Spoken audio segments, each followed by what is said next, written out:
4장 사랑하는 워무드에게. 네가 지난번 편지에 써보낸 아마추어 수준의 견해들을 보면서 이제야말로 기도라는 괴로운 주제를 적절히 다루어야 할 때라는 생각이 들더구나.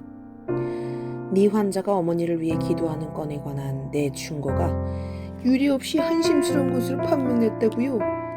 하는 따위의 말은 삼갈 수 있었을 텐데 그건 조카가 삼촌에게 할 말이 아니다. 말단 유혹자가 부서 차관한테 할 소리는 더더욱 아니지. 더욱이 그 말에는 제 책임을 남에게 떠넘기려는 불쾌한 욕구가 드러나 있었다. 제가 저지른 일은 제가 책임질 줄 알아야지. 최선의 방책은 진지하게 기도할 마음이 아예 생기지 않도록 막을 수 있는 데까지 막아보는 거다. 네 환자처럼 최근에 원수편으로 복귀한 성인일 경우 어렸을 때 앵무새처럼 따라 기도하던 버릇을 기억해내도록 부추기거나 스스로 기억한다고 믿게끔 유도하는 게 아주 효과적이다. 그러면 그에 대한 반작용으로 이제야말로 완전히 마음에서 우러나오는 기도, 내면적이고 비공식적이며 규칙에 매이지 않은 기도를 해야겠다고 생각하게 되거든. 초심자가 이런 생각을 할 경우 사실은 의지와 지성을 집중시키지 않은 채 막연하게 경건한 기분만 만들어내려고 애쓰는 꼴이 되는데도 말이야. 인간 중에 콜리지라는 시인이 있는데 그는 자신이 입술을 움직이며 무릎을 꿇고 기도한 것이 아니라 그저 사랑을 위해 영혼을 다듬었을 뿐이며 기원의 감각을 만족시킨 것이라고 쓴 적이 있지. 바로 이거다. 얼핏 보면 원수편의 최고참들이 수행하는 침묵의 기도와 비슷하기도 하니 영리하면서도 게으른 환자들을 오랫동안 속여넘기기 딱 좋지 뭐냐. 또 설사 그렇게까지 못한다 해도 육체의 자세와 기도는 전혀 상관이 없다고 사기치는데 문제가 없을 게다. 잊지 말거라. 인간들은 자신이 동물이며 따라서 육체가 하는 짓들이 반드시 영혼에 영향을 주게 돼 있다는 점을 노상 잊고 산다. 그들은 악마가 자기네 마음속에 이런저런 것들을 불어넣는 모습을 그리고 난다만 그야말로 웃기는 일이 아닐 수 없다. 오히려 우리 최대 가업은 그들의 마음에 이런저런 것들이 들어가지 못하도록 막는 게 아니냐. 혹시라도 이 작전이 실패하거든 그때는 환자의 의도를 좀 더 교묘하게 오도하는 술책으로 한 걸음 물러서야 한다. 인간들이 원수 자체에게 주의를 기울이고 있는 동안에는 참패를 면할 길이 없지만 다행히도 그런 사태를 미연에 방지할 길이 많이 있지. 개중 간단한 방법은 원수를 바라보고 있는 환자의 시선을 그 자신에게로 돌려버리는 것이다. 환자가 제 마음속만 줄창 들여다보면서 자신의 의지로 감정을 만들어 보려고 노력하게 만들 거라. 환자가 원수의 사랑을 구하려 하거든 실제로 사랑을 구하는 대신 사랑의 감정을 저 혼자 꾸려내려고 애를 쓰게 하는 한편 제가 이런 짓을 하고 있다는 걸 눈치채지 못하게 하란 말이지. 용기를 구하려 하거든 마치 용기가 불끈 솟아나는 것처럼 느끼려 애쓰게 하고 또 용서를 구하려 하거든 용서받은 것처럼 느끼려고 애쓰게 하거라. 제가 원하는 감정을 꾸며내는데 성공했느냐의 여부에 따라 기도의 성패를 평가하게 만들라고. 사실 그런 종류의 성패란 그 순간의 몸 상태가 좋으냐 나쁘냐 상쾌하냐 피곤하냐에 따라 달라지는 걸지도 모른다는 의심을 혹시라도 하지 않도록 잘 처리하라고. 물론 그동안 원수도 놀고 있는 건 아니다. 기도의 자리엔 언제나 원수가 즉각 행동을 개시할 위험이 있지. 저나 우리나 순전한 영적 존재로서 마땅히 지켜야 할 채통이 있는 법인데도 그 작자는 냉수적일 정도로 여기에 무관심한 나머지 인간 동물들이 무릎을 꿇을 때 아주 창피스러운 방식으로 자신에 대한 지식들을 쏟아 부어준단 말이야. 하지만 환자의 의도를 오도하려는 첫 번째 시도가 원수의 저지로 실패한다 해도 우리에겐 훨씬 더 정교한 무기가 남아있다. 인간들은 처음부터 원수를 직접 인식할 수는 없지. 불행히도 우리는 직접 인식하고 싶지 않을래야 않을 수가 없지만 말이다. 우리네 삶의 영원한 고통의 원인을 만드는 그 소름 찍히는 광채, 칼로 찌르듯 아프고 불로 지지듯 무서운 그 불길을 인간들은 절대로 모르지. 기도하는 내 환자의 마음속을 들여다보면 알겠지만 우리가 아는 원수의 이런 모습은 눈 씻고 찾아도 없어. 그가 마음을 모아 기도 바치고 있는 대상을 천천히 들여다보면 아주 웃기는 요소들이 엄청 뒤섞여 있는 합성물이 보일 게다. 일단 원수가 성육신이라는 망신스러운 사건을 벌이는 동안 그 보여주었던 모습에서 나온 이미지가 들어있을 테고, 다른 두 위격에 관해서는 성자에 대해서 보다 더 모호한 꽤나 미개하고 유치한 이미지가 들었겠지. 숭배의 감정에서 나온 이미지들도 일부 있겠고, 환자는 주관적인 숭배의 감정을 객관화시켜서 그것을 곧 자기가 경외하는 대상의 속성으로 생각해버리거든. 나는 환자가 자기 하나님이라고 일컫는 존재가 어디 있는지, 그 위치, 침실, 천장, 모퉁이, 좌측이나 자기 머릿속 또는 벽에 걸린 십자가, 이런 위치까지 짚을 수 있던 경우들을 알고 있다. 그 합성물의 성격이 어떻든 간에 너는 환자가 바로 자신이 만들어낸 그것에 대해 기도하도록 붙들어매야 한다. 환자를 잘 부추겨서 자신이 만든 합성물의 내용을 끊임없이 바로잡고 향상시키는 일에 큰 의미를 부여하게 하고, 기도하는 내내 그 합성물을 눈앞에 떠올릴 수 있게 하는 거지.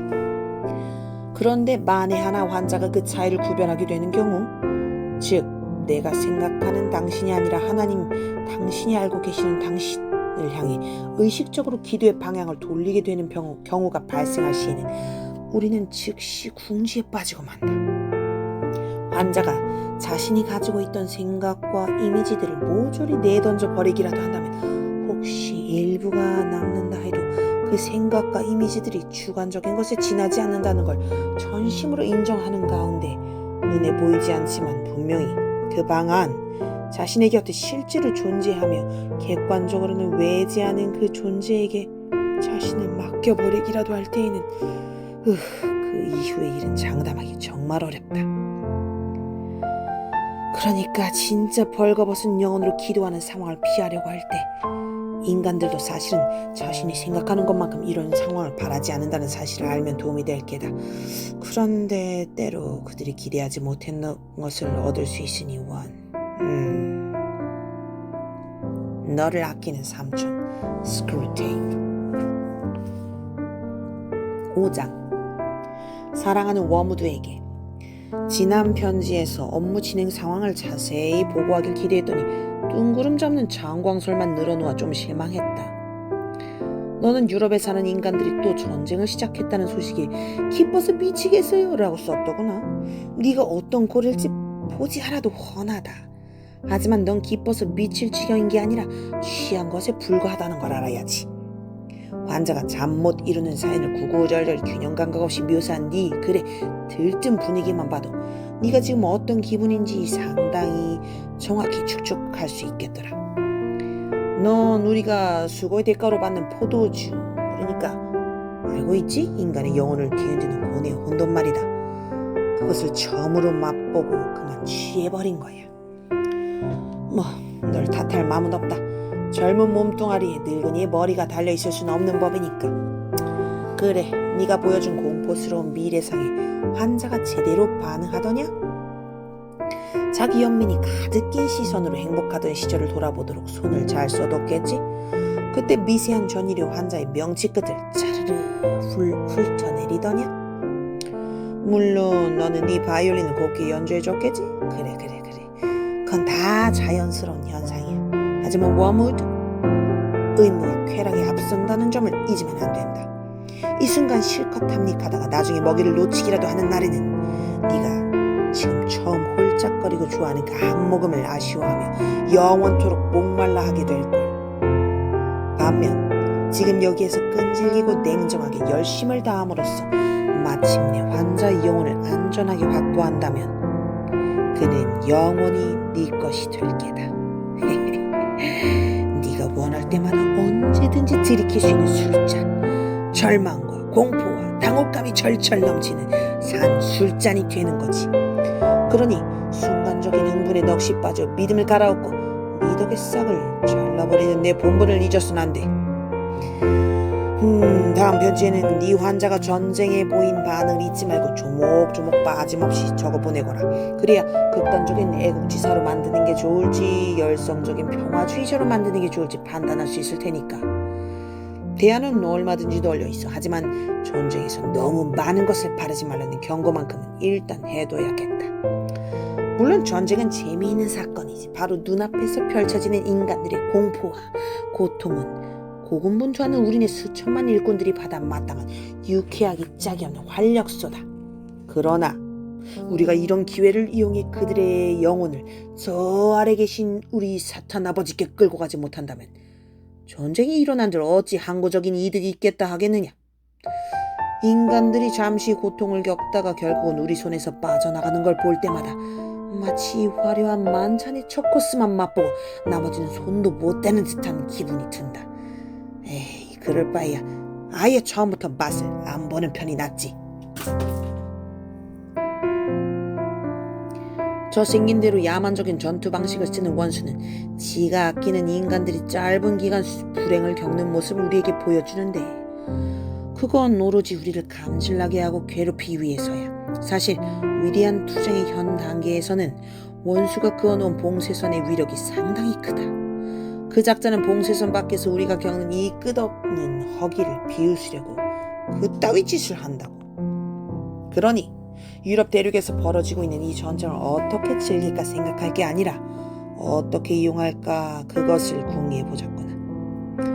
전쟁 그 자체에는 우리에게 결국 유리할 것이 없는 경향들이 포함되어 있으니 말이야. 물론 상당한 분량의 잔혹성과 음탕함을 기대할 수는 있다. 하지만 주의하지 않으면 오히려 이런 재난을 통해 수천 명의 인간들이 원수에게 돌아서는 꼴을 보게 될 수도 있고 그런 지경까지 이르지 않더라도 이때껏 자기 자신에게만 관심을 두던 수만 명의 인간들이 저보다 고귀하다고 믿는 가치와 명분에 눈길을 돌릴 수도 있지. 물론 이런 명분 가운데 상당수를 원수가 인정하지 않는다는 건 나도 안다. 바로 이 부분에서 그 작전은 아주 공정치 못해. 자신이 못마땅히 여기는 명분을 위해 살았던 사람들까지도 자기 편으로 포섭해가는 경우가 자주 있으니 말이다.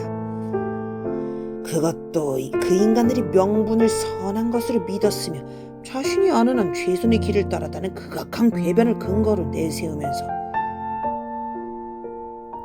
전쟁통에 얼마나 바람직하지 못한 죽음들이 속출하는지도 한번 생각해보거라. 인간들은 죽음을 예감할 수 있는 곳에서 죽는다. 그러니 원수편에 있는 인간들은 그야말로 완전한 채비를 갖추고 죽음을 맞이하는 셈이지. 그보다는 모든 인간이 값비싼 요양원에서 죽는 게 우리한테는 훨씬 더 좋은 일이야. 거기에 우리에게 잘 훈련받은 거짓말하는 의사, 거짓말하는 간호사, 거짓말하는 친구들이 죽어가는 환자한테 살 수 있다고 장담하며 아픈 사람은 멋대로 굴어도 좋다는 믿음을 부채질하고, 더 나아가 우리 일꾼들이 제 역할만 해준다면 성직자가 환자한테 제안하는 것들보다 죄다 보류 스킴으로써 실제 상황을 은폐할 수도 있지. 전쟁이 계속해서 죽음을 환기시킨다는 점도 우리에겐 크나큰 재앙이다. 우리가 가진 최고의 무기 가운데 하나인 세속에 만족하는 마음이 아무짝에 쓸모없는 무용지물이 되고 마니까. 전쟁통에도 자기가 영원히 살 수 있으리라고 믿을 인간이 한 놈인들 있겠느냐? 스캡트리를 위시한 몇몇 악마들이 전쟁의 와중에서 믿음을 공격할 절호의 기회를 찾은 적이 있다는 건 나도 안다만 내 생각에 그건 과장된 견해다. 원수편에 속한 일당들은 고난이 이른바 구원에 꼭 필요한 부분이라는 사실 원수에게 똑똑히 들어 알고 있거든. 그러니 전쟁이나 전염병 따위에 무너지는 믿음이라면 애당초 무너뜨리려고 수고할 가치조차 없다. 난 지금 전쟁처럼 오랜 기간에 걸쳐 확산되는 고난에 대해 말하고 있는 게야. 물론 공포라든지 사별처럼 육체적 고통을 당할 때는 이성이 일시적으로 마비된 상태를 틈타 바로 그 순간에 인간을 잡아챌 수도 있겠지. 그러나 나의 오랜 경험을 비춰볼 때 설사 그런 경우라 하더라도 인간이 원수의 본부에 구원을 요청하기만 하면 그의 요새는 거의 언제나 보호받게 되어 있다. 너를 아끼는 삼촌. 스크류 테이프. 6장. 사랑하는 워무드에게. 환자의 나이로 보나 직업으로 보나 징집당할 가능성이 있긴 하지만 확실치 않다는 소식 반갑게 들었다. 우리와 환자의 앞날이 불확실할수록 좋지. 서로 충돌하는 미래의 모습들이 마음을 온통 채운 채 희망이나 두려움을 번갈아가며 불러일으킬 테니까. 원수가 인간의 마음에 접근하지 못하도록 바리케이트를 치기에 불안과 걱정만큼 효과적인 게 없지. 원수는 인간들이 현재 하는 일에 신경을 쓰기 바라지만 우리의 임무는 장차 일어날 일을 끊임없이 생각하게 하는 것이지. 물론 네 환자도 인내하며 원수의 뜻에 복종해야 한다는 가르침을 주어 들었을 게다. 원수가 의미하는 바는 뭐니 해도 실제로 자신에게 주어진 시련인 현재의 걱정과 불안을 인내로서 받아들이라는 것이다. 뜻이 이루어지다라는 건 바로 이 부분에서 그렇게 해달라는 기도이고, 일용할 양식을 주옵시고라는 것도 바로 이것을 매일 감당하기 위한 기도지. 따라서 내 임무는 환자가 현재의 두려움이야말로 자신에게 주어진 십자가라는 생각을 절대 못하게 하는 한편, 오로지 자신이 두려워하고 있는 미래의 일들에만 줄창 매달려 있도록 조처하는 거다. 아직 일어나지 않은 그 일들이야말로 제 십자가라고 믿게 만들거나 그렇게 서로 어긋나는 일들이 한꺼번에 일어날 리 만무하다는 사실은 환자의 뇌리에서 싹 지워버리고 다 일어나지도 않을 미래의 일에만 미리 마음을 굳게 다지며 인내심을 발휘하려고 애쓰게 하거라. 10가지도 넘게 가정해놓은 서로 다른 운명들을 진짜로 동시에 받아들인다는 건 뭐 거의 불가능한 일인데다 그런 일을 하려고 덤비는 인간들에게는 원수도 큰 도움을 주지 않아. 현재 실제로 겪고 있는 고난이라면야 아무리 두렵다 해도 받아들이기 더 쉬울 뿐 아니라 대개는 원수도 직접 개입해서 도와주지만 말이지. 여기에 중요한 영적 법칙이 하나 관련돼 있다. 언젠가 환자의 관심을 원수라는 존재 자체에서 환자 자신의 심리 상태로 옮겨 놓으면 기도의 효력을 약화시킬 수 있다고 설명한 적 있지? 이 경우는 그 반대다. 즉 환자는 자기가 두려워하는 대상보다는 두려움 그 자체에 집중해서 그것을 현재 겪고 있는 바람직하지 못한 심리 상태로 여길 때 더 쉽게 두려움을 극복할 수 있지. 그 두려움을 지금 자기에게 주어진 십자가로 여긴다면 그것이 일개 심리 상태에 불과라는 걸 모를래야 모를 수 없다 이 말이야. 그러므로 여기에서 우리는 다음과 같은 일반적 법칙을 도출해낼 수 있다.